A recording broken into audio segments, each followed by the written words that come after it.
নমস্কার বন্ধুরা, আজ আমি চলে গেলাম দক্ষিণেশ্বর মায়ের মন্দিরে।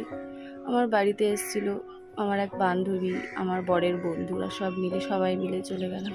জানো তো, আমি যখন রানীগঞ্জে ছিলাম তখন ভাবতাম যে কবে দক্ষিণেশ্বর যাব, কে নিয়ে যাবে আমাকে দক্ষিণেশ্বর, ছেলের পড়া স্কুল কখন ছুটি পাবো, সেই কখন আমার হয়ে উঠবে দক্ষিণেশ্বর যাওয়ার সুযোগ।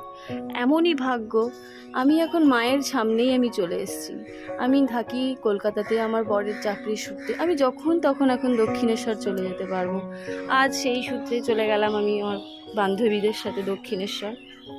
মায়ের পুজো দিলাম, পুজো টুজো দিয়ে বেরিয়ে এলাম। এই যে মায়ের মন্দির।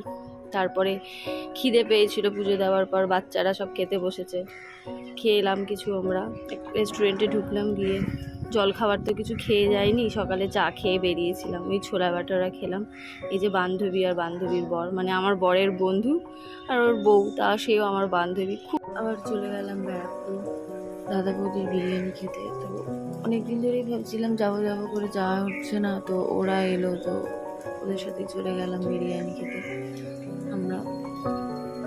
আমরা সবাই মিলে গেছিলাম, তো আমাদের মাটন বিরিয়ানি খেলাম, মাটন বিরিয়ানি, চিকেন বিরিয়ানি। তো সত্যি তারপরে যে এত বিরিয়ানি খেয়েছি, মানে কোনো এই বিরিয়ানির সঙ্গে অন্য কোনো বিরিয়ানির তুলনা করা যায় না। মানে মাটনগুলো এতটাই সফট, মুখে নিলে মানে গলে যাচ্ছে। সত্যি আমরা খুব মজা করে খাচ্ছি। দেখো, এবারে আনন্দ করে বিরিয়ানি খাওয়া হয়ে গেল। এবার আমরা রেস্টুরেন্ট থেকে বেরিয়ে যাচ্ছি বিরিয়ানি খেয়ে দিয়ে। তো আমরা যখন বাড়ি ফিরছি, তো যে অটোটা করে যাচ্ছিলাম, অটোটা না একটা পাংচার হয়ে গেছিলো। তো কী করবো, রাস্তায় দাঁড়িয়ে দাঁড়িয়ে ভিডিওগুলো করছি।